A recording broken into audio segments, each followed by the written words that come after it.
पाहिजे, शिष्यवृत्ती मिळालीच पाहिजे, शिष्यवृत्ती हमारा अधिकार है, शिष्यवृत्ती हमारा अधिकार है, डॉक्टर बाबासाहेब आंबेडकरांचा, डॉक्टर बाबासाहेब आंबेडकरांचा। मी डॉक्टर वीणा राऊत साईनाथ कनिष्ठ महाविद्यालयामध्ये लेक्चरर आहे आणि विशेष म्हणजे शिष्यवृत्ती हा अत्यंत महत्त्वाचा आणि आमच्या विद्यार्थ्यांच्या शिक्षणाच्या विकासाचा हा मार्ग आहे आणि हा मार्गच टोटली बंद करण्याच्या विचारामध्ये आजचं सरकार आहे।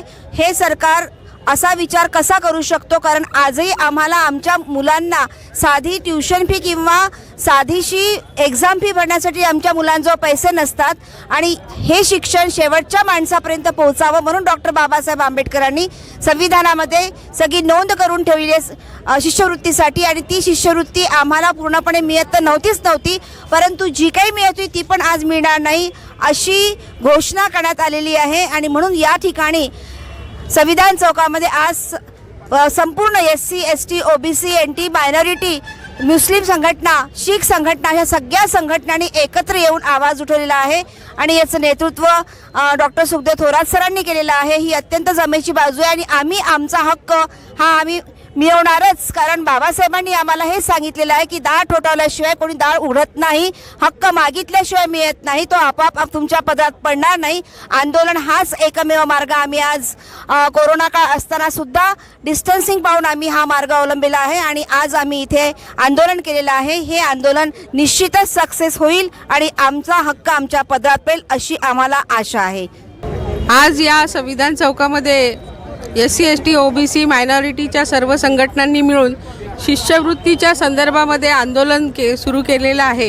हे आजपर्यंत जे काही आम्ही मागण्याचा प्रयत्न केलेला आहे ते या मोदी सरकार जेव्हापासून आलं तेव्हापासून आमचे आंदोलनं चिरडण्याचा जे कायदे आमच्यासाठी केलेले आहेत त्या कायद्यामध्ये सुद्धा त्या कायद्यानुसार आम्हाला इम्प्लिमेंटेशन होऊ न देण्याचा जणू चंग बांधलेला आहे। अशा पद्धतीने पहिल्यांदा आमचे आंदोलनं चिरडण्याचा, आमचे हक्क बळकावण्याचा, आमच्या हक्कापासून आम्हाला वंचित ठेवण्याचा सातत्यानं मोदी सरकार प्रयत्न करत आहे आणि हे आंदोलन आमचे हक्क पुन्हा एकदा आम्हाला आमच्या पदरात पाडून घेण्यासाठी सुरू केलेलं आहे। आज शाळेमध्ये किंवा कॉलेजमध्ये प्रवेश घेण्यासाठी जिथे पैसे नाही आहे तिथे शिष्यवृत्ती जर देणार नसेल तर मग आमचा जो बहुजन समाज आहे तो समाज शिक्षणापासून वंचित राहील आणि त्याला पुढच्या शिक्षणाचं जे दार आहे, जे महात्मा ज्योतिराव फुल्यांनी उघडं केलं, सावित्रीबाई फुल्यांनी ज्याच्यासाठी संघर्ष केला, शाहू महाराजांनी ज्याच्यासाठी आरक्षणाच्या माध्यमातून शिक्षणासाठी सर्वांना संधी उपलब्ध करून दिली आणि डॉक्टर बाबासाहेब आंबेडकरांनी संविधानाच्या माध्यमातून शिक्षणासाठी प्रत्येकाला शिक्षण मिळालं पाहिजे याच्यासाठी जो कायदा केलेला आहे तो कायदाच मोडकळीस आणण्याचा हे सरकार प्रयत्न करत आहे। शिष्यवृत्ती नाकारणे म्हणजे शिक्षण नाकारणे असा सरळ अर्थ होतो आणि हे सरकार विद्यार्थ्यांना शिष्यवृत्ती नाकारून खूप मोठं कृत्य करत आहे आणि त्याचा निषेध या आंदोलनाच्या माध्यमातून केला जात आहे। जय भीम। मैं MS Jambhule, regional director retired, government of India, ministry of youth affairs and sports, regional centre Poona. आज का जो कार्यक्रम है गवर्नमेंट ऑफ इंडिया ने जो स्कॉलरशिप है SC ST OBC समाज के जो भी विद्यार्थी उनके लिए उन्होंने बंद किया है, ये बहुत ही बड़ी दुख की बात है, खेद की बात है। Already constitution has given the fundamental rights to the all the communities और ये किसी की उनके बस की बात नहीं है। ना तो मोदी सरकार ने दी है, ना शाह ने दिया है, या RSS ने दी है, ना BJP सरकार ने स्कॉलरशिप दी है। It has been given by the constitution. किसी को भी अधिकार नहीं है कि ये स्कॉलरशिप रुकने का, और ये स्कॉलरशिप के वजह से जितने भी डिप्रेस कास्ट के लोग हैं भारत में उनका उत्थान हुआ है। वो जज हुए, वाइस चांसलर्स हुए हैं, प्राचार्य हुए हैं, क्लास 1 अधिकारी हुए, सेक्रेटरी है। तो मुझे लगता है ये मनुवादी जो सरकार है उनको ये पसंद नहीं है।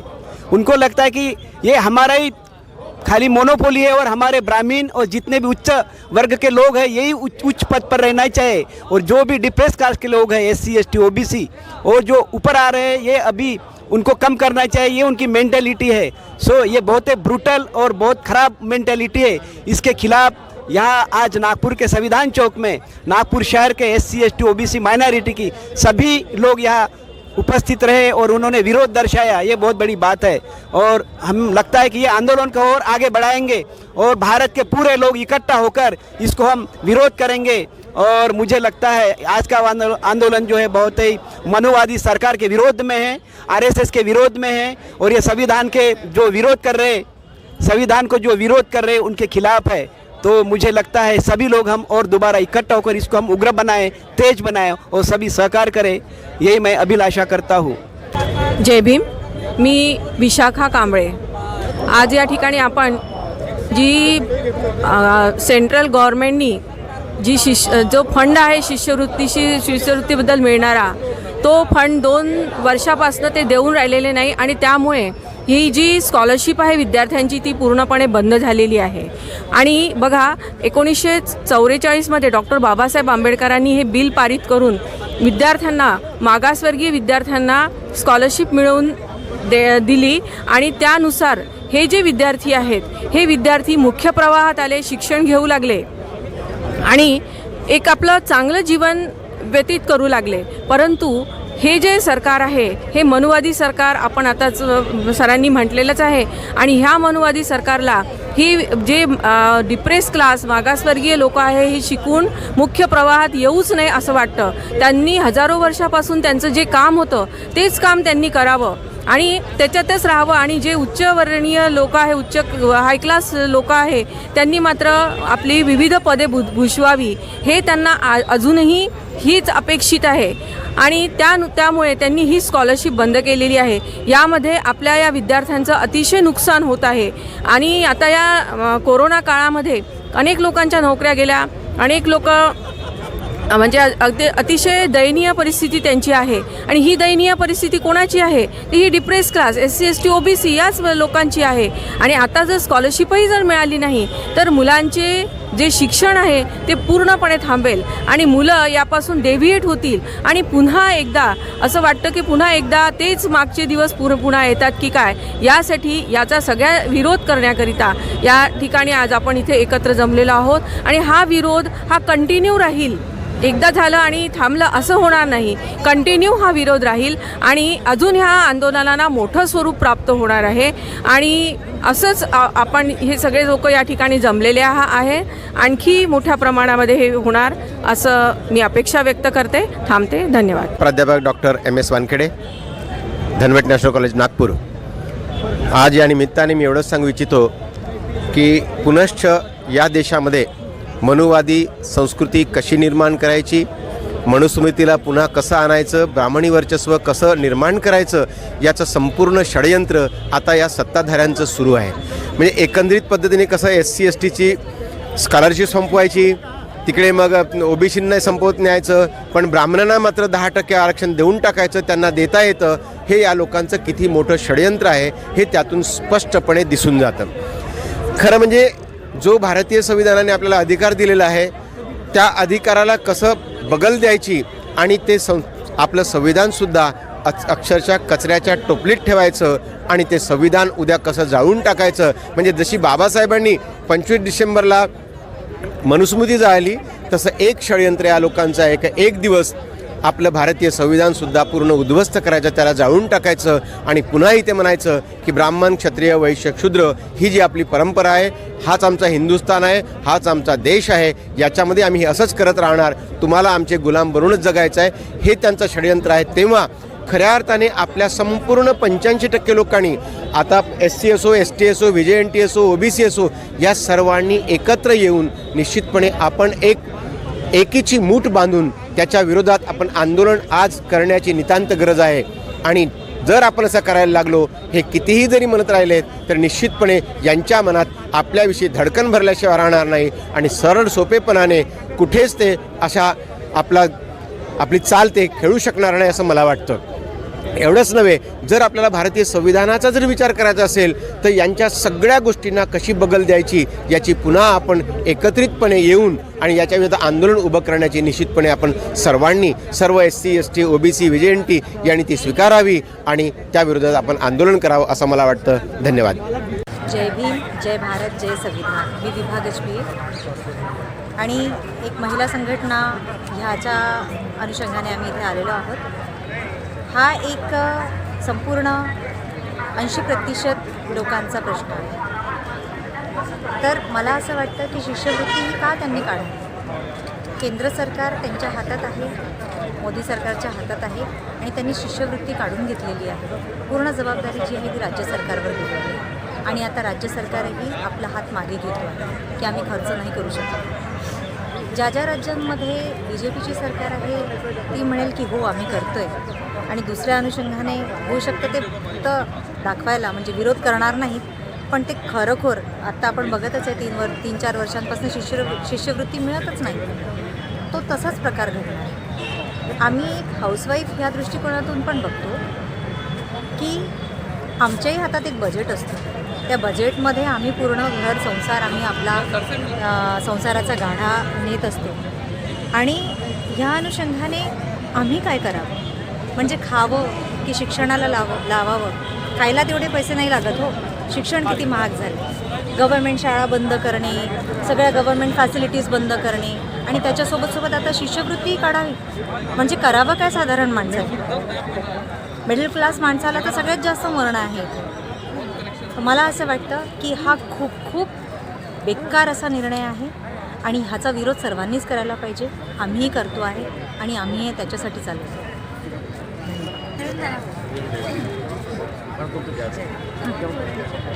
जय भीम, जय भारत, जय संविधान. मी ॲडव्होकेट स्मिता कांबळे.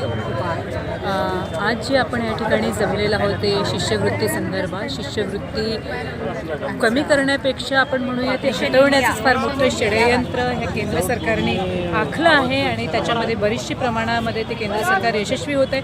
शैक्षणिक संदर्भात एवढ्या मोठ्या समस्या असताना, शिक्षा स्वरूपामध्ये एवढ्या मोठ्या समस्या असताना, शिष्यवृत्ती संबंधात इतक्या मोठ्या समस्या असताना पुन्हा एक दणका ह्या असंवैधानिक सरकारने दिलेला आहे. तो म्हणजे 75 वर्षापासून म्हणजे 1944 ते आज पावेतो सुरू असणाऱ्या ज्या 2 शिष्यवृत्त्या होत्या, मॅट्रिकोत्तर मिळणारी, परदेशी शिष्यवृत्ती, ते कमी करण्याचा, म्हणजे जिथे 40% मिळत होतं आणि सरकारने जो भाग आहे जबाबदारीचा तो 60% घेतला होता या संदर्भात. तर पूर्णपणे 90% भाग हा राज्य सरकारवर टाकण्याचा आणि फक्त 10% स्वतःकडे ठेवण्याचा भाग म्हणजे निधी हा केंद्र सरकारचा फार मोठा कट आहे, षडयंत्र आहे.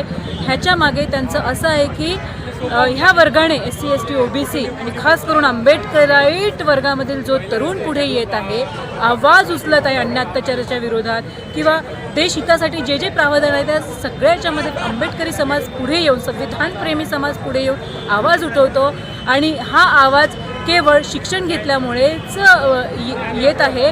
म्हणून त्या लोकांनी नेमकी नस आपली ओळखलेली आहे आणि यांचे पायामुळेच जर आता आपल्याला बंद करायचं असेल तर एकमेव माध्यम म्हणजे शिक्षण.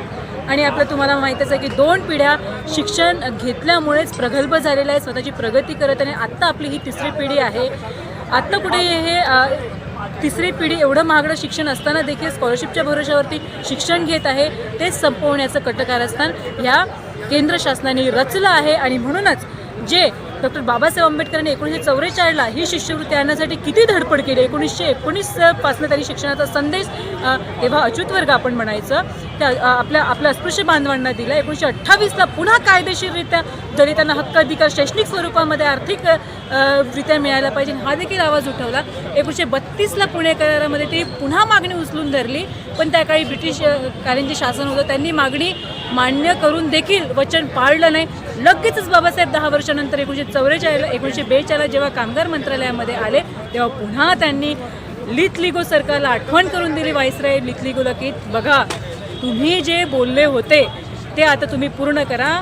जो आमचा हा दलित बांधव तबका आहे, अच्युत तबका आहे, यांना शैक्षणिक रूपामध्ये आर्थिक निधी तुम्ही प्रोव्हाइड करा. आणि तो निधी तेव्हापासून तो प्रोव्हाइड केला आणि आज तो पावेतो तो सुरू आहे.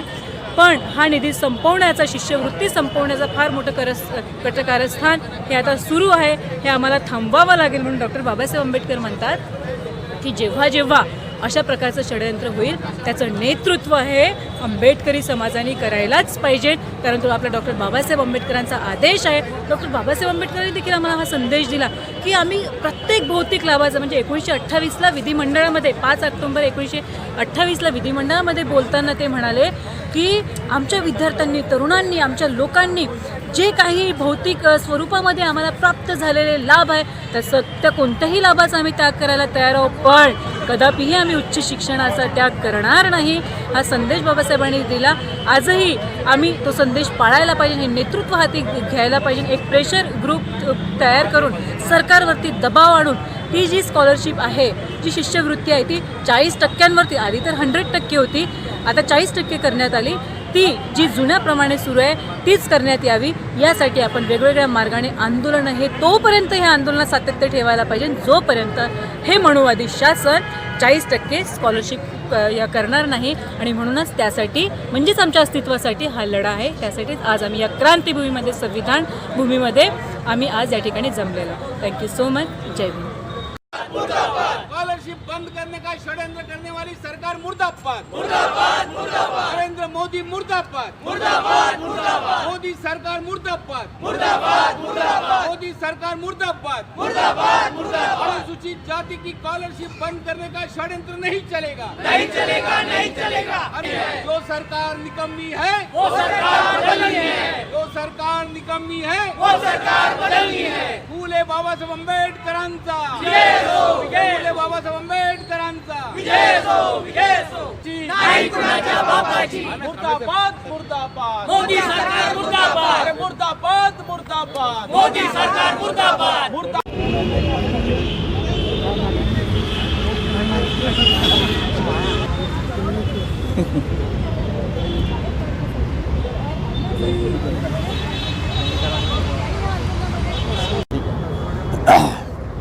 आज नागपूर संविधान चौकातमध्ये स्कॉलरशिपच्या मुद्द्यावर नागपूरमधील सर्व मंडळी, विद्यार्थी, पालकवर्ग आणि ज्या ज्या लोकांना शिष्यवृत्तीमुळे ज्यांना आत्मसन्मान वाढलं, ज्यांनी एज्युकेशन घेऊन, त्या सर्व लोक इथे जमलेलं आहे.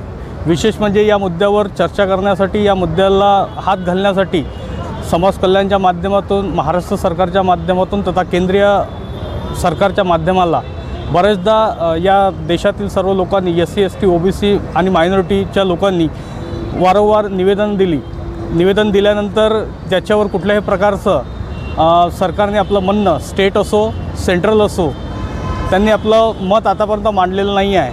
आणि SC ST OBC आणि मायनॉरिटी याचं उत्थान जे होईल ते शिक्षणाच्या माध्यमातून होईल. जर या लोकांना शिक्षणच मिळालं नाही, मग या लोकांनी मान आणि सन्मान कसा मिळेल? कारण मान आणि सन्मान मिळते हे शिक्षणातून मिळते, कारण शिक्षणातून विचार उंचवतात आणि विचार उंचवल्यामुळे सामाजिक प्रगतीसुद्धा आणि मानवीय प्रगती साधता येते. अशा या परिस्थितीत आज या माध्यमातून इथे हे आंदोलन होत आहे. या आंदोलनाला उपस्थित सर्व लोकांची एकच आग्रहाची विनंती आहे सरकारला की त्यांनी लवकरात लवकर बंद असलेली स्कॉलरशिप राज्य सरकार, केंद्र सरकार यांनी ताबडतोब चालू करावी. या मागणीसाठी इथे सर्व जण जमलेले आहेत आणि सरकारने ही विनंती स्वीकारावी अशी मी सरकारला विनंती करतो. धन्यवाद. आज यहाँ पर association of social and economical change organisation की तरफ से यहाँ पर एक धरने आंदोलन का आयोजन यहाँ पर किया है. नागपुर के तकरीबन 36 सोशल ऑर्गेनाइजेशन हैं. यह ऑर्गेनाइजेशन की तरफ से ये धरने आंदोलन का कार्यक्रम यहाँ पर आयोजित किया है. इसके पीछे का जो मकसद है कि जो भारत शासन के ओर से 1944 से जो भारत शासन शिष्यवृत्ति यहाँ के अनुसूचित जाति जमाती के विद्यार्थियों को जो मिल रही थी, तो सबसे पहले वो शिष्यवृत्ति में 100% शेयर जो था वो केंद्र सरकार देती थी. इसलिए वो स्कॉलरशिप का नाम जो है वो भारत शासन शिष्यवृत्ति रखा हुआ था. तो ये केंद्र शासन की स्पॉन्सर्ड स्कॉलरशिप थी. उसके बाद में केंद्र सरकार ने वो स्कॉलरशिप में अपना हिस्सा कम कर दिया और 40% जो है वो केंद्र सरकार ने देना शुरू किया और 60% जो शेयर है वो राज्य शासन ने देना शुरू कर दिया। तो आज जो भी भारत शासन शिष्यवृत्ति जो है पूरे देश में जो मिल रही है वो 40-60 के शेयर में मिल रही है। लेकिन हमें बहुत से देश के जो प्राइम मीडिया में छप के आया हुआ है कि ये स्कॉलरशिप का जो रेशो है, केंद्र सरकार ने ये प्रपोज किया है कि इसके बाद जो ये स्कॉलरशिप है भारत शासन शिष्यवृत्ति, उसमें सिर्फ 10% जो शेयर है वो केंद्र सरकार देंगी और 90% शेयर जो है वो राज्य सरकार ने देना चाहिए। ऐसे प्रस्ताव केंद्र सरकार ने पूरे देश के राज्यों को भेजा हुआ है। ये कहने में यहाँ पर बड़ा दुख हो रहा है कि देश के 9 राज्य सरकारों ने केंद्र सरकार को लिखकर भेज दिया कि हम ये जो 90% शेयर जो है हम दे नहीं पाएंगे। इसका मतलब ऐसा है कि राज्य सरकार अपना शेयर नहीं देंगी, केंद्र सरकार जो 40% शेयर देना है वो देना नहीं चाहती। इसका मतलब सीधा है कि ये स्कॉलरशिप को बंद करने का एक राष्ट्रीय स्तर की बहुत बड़ी साजिश इस देश में चल रही है और इसकी ये शुरुआत इन्होंने यहाँ पर की है।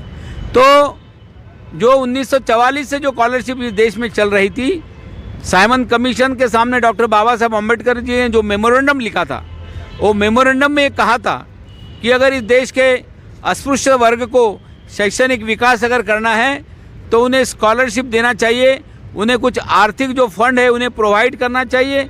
ये बात बाबा साहब अम्बेडकर जी ने साइमन कमीशन के सामने रखी थी और उसके आधार पे 1944 से जो है एक स्कॉलरशिप शुरू हुई और देश आज़ाद होने के बाद वो स्कॉलरशिप को भारत शासन शिष्यवृत्ति ये नाम दिया गया और उसके बाद कई सालों तक ये शिष्यवृत्ति चल रही थी। लेकिन आज हम लोग देख रहे हैं कि आज जो भी देश का जो दलित है, आदिवासी है, अनुसूचित जाति का जो विद्यार्थी है, एक स्कॉलरशिप के ही भरोसे जो है वो आज पढ़ पाया है। पढ़कर उन्होंने आरक्षण के आधार पर केंद्र और राज्य शासन में नौकरियां प्राप्त की है और आज कहीं देश के सारे तबकों में वो निर्णय लेने की प्रक्रिया में और धोरण तय करने की प्रक्रिया में आज वो शामिल हुआ है। और इसलिए कहीं पूरे देश में कई IAS officer, IPS officer, MPSC, UPSC के मार्फत आज अनुसूचित जाति जमाती के लोग यहाँ पर राज्य सरकार और केंद्र सरकार में हैं। तो इसका जो मूलाधार जो है वो मूलाधार जो है उसका वाला स्कॉलरशिप है।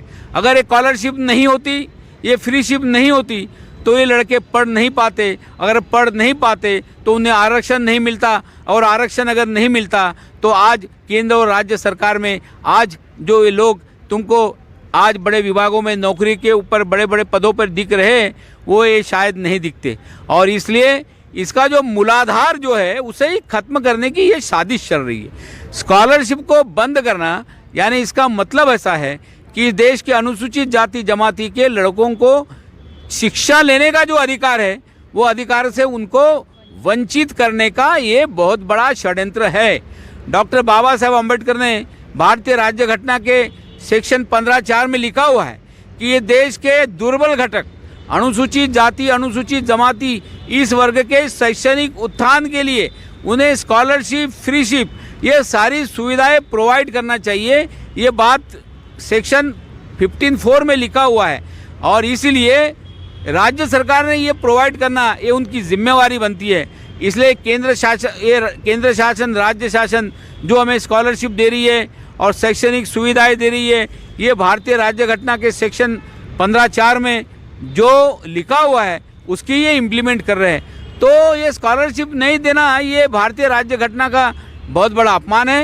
ये हमारे मूलभूत अधिकार को छीनने की बात है और इसलिए ये हमारा जो मूलभूत अधिकार है, ये राज्य घटना ने दिया हुआ जो अधिकार है उसके खिलाफ में ये जो केंद्र सरकार की साजिश चल रही है, हम पूरे गली से लेकर दिल्ली तक देश के तमाम दलित, आदिवासी, महिलाएं, माइनॉरिटी के लोग, जो सारे तबके के लोग जिन्हें जिन्हें स्कॉलरशिप मिलती थी वो सब लोग इस रास्ते पर आएंगे और सरकार का ये जो मंसूबा है, सरकार की ये जो साजिश है उसके खिलाफ में उसको नाकामयाब करने के लिए हम लोग गली से लेकर दिल्ली तक सारे तौर पर हम लोग आंदोलन कर रहे हैं।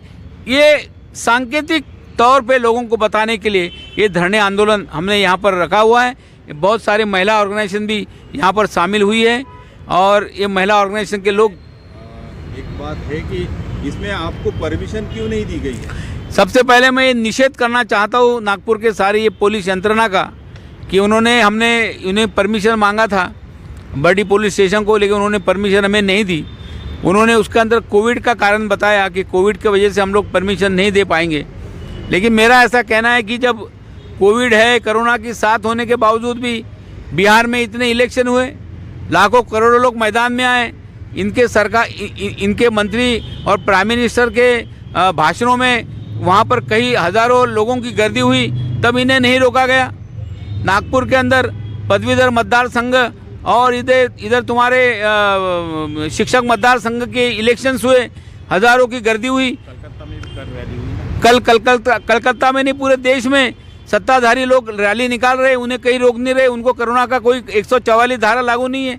और यहाँ हम हमारे हकों के लिए जब लड़ाई लड़ रहे हैं, धरने आंदोलन शांति से हम लोग करना चाहते हैं, तो 144 धारा का नाम बता के हमें परमिशन नहीं दी गई। हम इसका निषेध करते हैं और इसके बाद एक डेपुटेशन भी पुलिस आयुक्त को देंगे और उन्हें कहेंगे कि आप जो भी टर्म एंड कंडीशन है वो डालना चाहिए, लेकिन जो लोगों का आंदोलन है, हमारा जो मूलभूत अधिकार है रास्ते पे आके आंदोलन करने का, ये आंदोलन को जो हमारे अधिकारों को हमें वंचित नहीं करना चाहिए। ये बात को लेके हम पुलिस कमिश्नर को भी हम अपना निवेदन देंगे।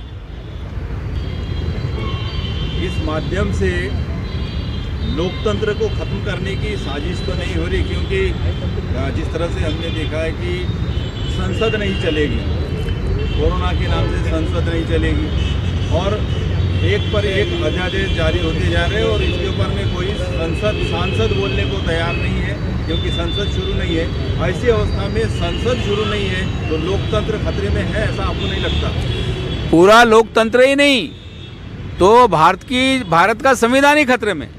तो ये लोकतंत्र है, धर्मनिरपेक्षता है, तुम्हारी समता है, स्वातंत्र्य है, बंधुता है, न्याय है, ये जो सारे बेसिक जो प्रिंसिपल और मूल्य जो भारतीय राज्य घटना ने बताया हुआ है, वो सारे ही प्रिंसिपल धोखे में आए हुए हैं। और इसलिए जो लोकतंत्र के माध्यम से जो लड़ाई लड़ना चाहते हैं कि ये लोकतंत्र है, इसलिए हमें अधिकार है कि रास्ते पे आके हमने लड़ाई लड़नी चाहिए, रास्ते पे आके हमारी बात को जो है सरकार तक पहुंचाना चाहिए। ये हमारा मूलभूत अधिकार है। ये अधिकार को छीनने की बात चल रही है और कोरोना के नाम के ऊपर लोकसभा का अधिवेशन नहीं लेना, विधानसभा का अधिवेशन नहीं लेना, लोगों ने मोर्चे नहीं निकालना, लोगों ने आंदोलन नहीं करना, लोगों ने धरने नहीं देना, ये सारी जो साजिश है लोगों की आवाज़ बंद करने के लिए कोरोना को सामने रखकर ये सारा केंद्र सरकार जो है ये सारी साजिश रच रहा है। ये हमारा सीधा आरोप है।